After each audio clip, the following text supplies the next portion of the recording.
I wanna all night. Say it.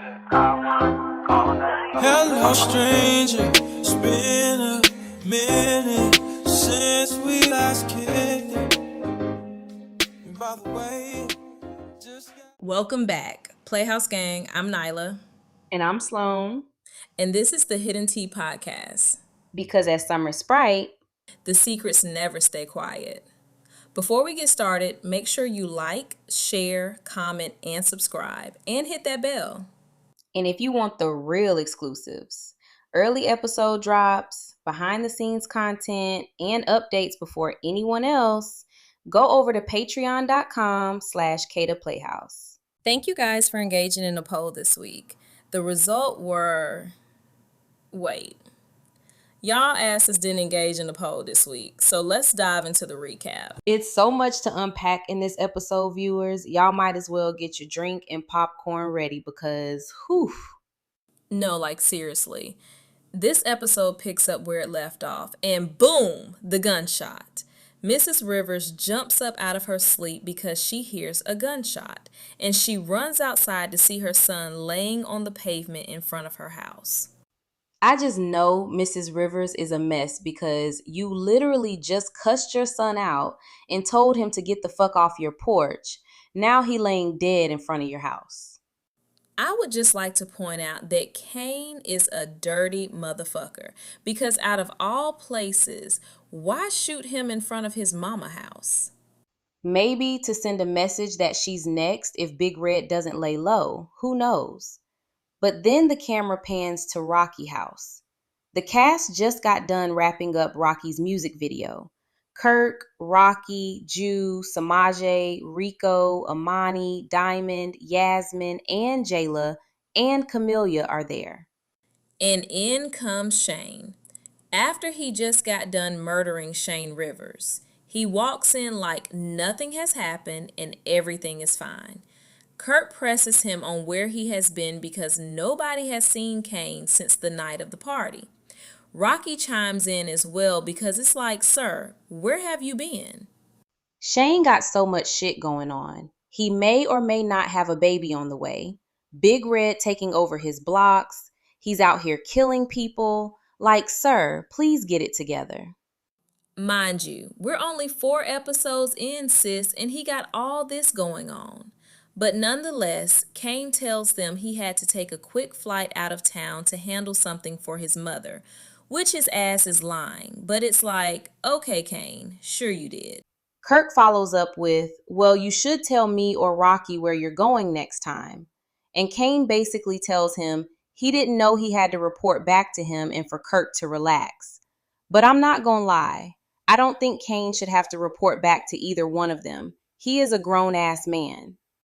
A grown-ass man that's staying with his childhood best friend and manager because this nigga basically homeless and ain't got nowhere to go. Please. I am screaming. Points were made there for sure, but the biggest part of this scene is when Diamond said she's about to leave because it's raining and it's late. Rocky thanks her for being in the music video and tells her to let him know when she make it home. Right before she gets ready to leave, Amani gets a call from Michelle, and Michelle tells her to turn on the news. Some guy got shot like 20 minutes away from where they were. Imani tells him to turn on the TV. The new reporter, Marie, speaks on the incident that just took place. She said, on tonight's news, reports just dropped and a teenager shot and killed in Otter Creek. They had Sherry live on the scene to give us the full scoop. Sherry gets on the screen and tells us that neighbors heard gunshots around 11:30 that night, causing them to call the police. She said that the victim has been identified by his mother. Everyone is reacting to the news. Kane has the fucking nerve to say, damn bro, that shit fucked up. As if he didn't cause all of this. Then the camera is on Diamond. Poor Diamond. She has no clue because she literally says, I wonder who it is. I hope it's nobody that goes to school with us. Then Amani is in complete shock once Mrs. Rivers pops up on the TV saying, hold on, y'all. Is that Mrs. Rivers? This catches Diamond off guard, and she hits the floor, screaming and crying in a full panic mode. The whole entire house is shocked because what just happened? Why is she acting like that? What's going on? I can't imagine finding out my brother was shot and killed in front of our mother's house like that. That really would change your outlook on life. But not only that, imagine having your brother's killer in the same room as you. I truly hate that for her and Mrs. Rivers. When Mrs. Rivers appears on the news, she explains to Miss Sherry saw her son earlier that day, and around 11:30 she heard gunshots and decided to check it out because it was too close to home. Then boom, there lay Shane Rivers on the ground. She says she doesn't have a clue who could have done this to her son, but she wants answers, and for anybody that has information to please contact Otter Creek Police Department. Now, back at Rocky's house, everyone finds out that Diamond Rivers is Joyce Rivers' daughter, and that Diamond just lost her brother, Shane Rivers. Kane Ass is the first one to react, asking if Diamond is okay. But it's like, do you think she's okay if you just killed her brother?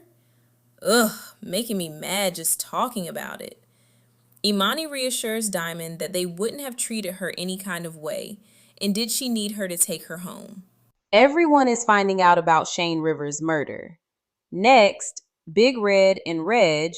Reg is pissed. He wants revenge on Kane. Reg knows who did this crime, but Big Red appears to be calm and trying to process what the news is saying. Reg just wants to get it back in blood. But of course, Big Red wants them to lay low because the block is too hot. Big Red said Kane may or may not have done the crime. I mean, the way Kane made Big Red sound, he sure doesn't show it, because if one of my members was shot and killed by the ops, we sliding on them niggas same day. But that's just me. The thing your ass don't got ops because abort mission, please. It's the next day and Imani is catching Michelle up on everything that happened at Rocky's house. Michelle is shocked to find out that Diamond is Mrs. Rivers' daughter. New characters are unlocked this episode: Officer Tenpenny and Officer Pulaski. Mrs. Rivers is having a conversation with them, and she finds out Shane had been set up. Well, that's what it appears to look like anyways. Officer Tenpenny tells her that Shane made a call on his phone right before he was murdered, and they are in the process of tracing the number back. Sasha, old dumbass, I told you bitches be setting niggas up all the time, but for you to do the shit the dumb way is crazy, like, sis. This episode really made you angry, sis, but I feel you on that. But Mrs. Rivers tells the police it was probably one of the drug-dealing hood rats Shane used to hang around. Officer Tenpenny follows up with questions asking if she may have known the boys or where they lived. She said no, she didn't. All she knew is that they were dangerous. Now back to Kane, Rocky, and Kirk. Kirk asks Kane, did he have anything to do with that shooting last night? Because he knows how Kane is. Of course, Kane doubled down and played victim, but Kirk made valid points. He said that Kane had been for almost a week. Then he showed back up and someone is dead. But as he is upstairs asking Kane questions, someone is downstairs banging on the door. And that's when Rocky answers the door. Rocky walks to the door and boom, there goes the police department. Officer Tenpenny anyways. Rocky is wondering why the police are at the door, and Officer Tenpenny is wondering if a guy by Kane lives there by chance. Of course, Rocky being loyal to Kane, he said he didn't know anyone by that name and they can leave. Officer Tenpenny asked if they could check the property, but Rocky said without a search warrant, no they can't. Now Rocky is upstairs doing the same damn thing Kirk is doing, questioning Kane on why his name is coming up in that murder shit that happened yesterday. Kirk is caught off guard because he didn't know the police had showed up at the house at all, or even questioned Kane's whereabouts. Rocky said the police just left looking for him. Kirk is fed the fuck up, which he should be. He tells both of them to sit down and listen. He explains that he is Rocky's manager, which makes everything Rocky do his business. He explains that Rocky is famous and he can't be out here acting like a regular ass nigga. He also says he understands that him and Kane grew up together, but he can't let Kane shit get in Rocky's path. Which I agree with. Like, Kane is really messing up Rocky's image. Kane tells Kirk to relax, and Kirk loses his shit. He tell Kane as, you don't get to tell me to relax. You and me in Rocky House. You got the police coming up to our shit, questioning my damn artist. He tell Kane to pack his shit and get the fuck out. But, of course, here go Rocky ass telling Kirk to chill. But Kirk doesn't back down. He says Kane is nothing but trouble. Kane tells Rocky if Kirk wants him gone, then he's going to respect that and leave. This episode is really long, but it's so many important parts we just can't skip over. Like in the next scene, Tony goes to visit Yasmin. She is concerned about all the stuff that's going on in the news with Shane. Tony basically tells Yasmin if the police come asking her questions about him to tell them he was with her the whole night, and he leaves. And of course, Yasmin Bird, brain ass, gone lie. Lord, I can't with her. Word gets around the school, and the guys are catching Amari up on the latest drama about Diamond, Shane, and Mrs. Rivers.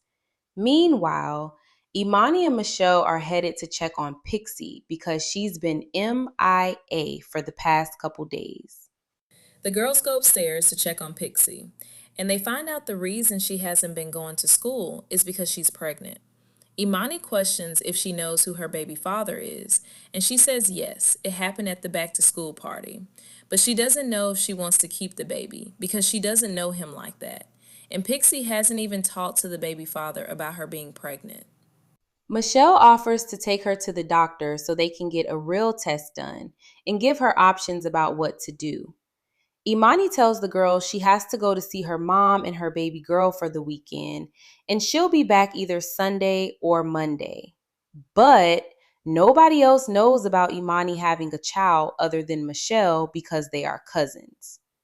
Now here comes some betrayal for you viewers. Ju and Samaje were leaving the restaurant and spotted Camellia sitting at the table by herself. Samaje points to her and says, "There she go, bro." Which then Ju turns around in confusion and says, "Isn't that the girl Rico is talking to?" And of course, Samaje being a weird ass, he says he barely knows Rico and that he's going over there to shoot his shot anyway. I understand that he barely knows Rico, but you don't do no bullshit like that. He walks over and asks for her number, and of course, she gives it to him. Now we're at Imani's mom's house, and we finally get introduced to her daughter Raven and her mother. I love this scene because Raven runs to the door the second Imani walks through, just like a mama girl.